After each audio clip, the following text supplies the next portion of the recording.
Hi guys, welcome back with me again in the show.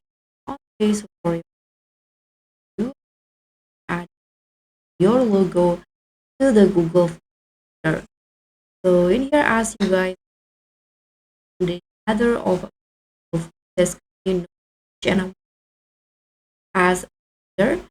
What you do is here go to the custom theme button at the right here. Click on that down, and you'll find header.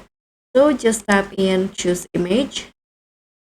Here you can just select the header that you want. You can use forms, or you can also upload it from your library. So I'm going to just click on upload, then browse here at this. For example, you can click on open.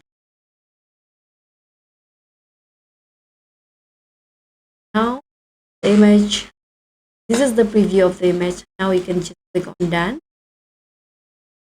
wait a bit, and the image will be set as your header.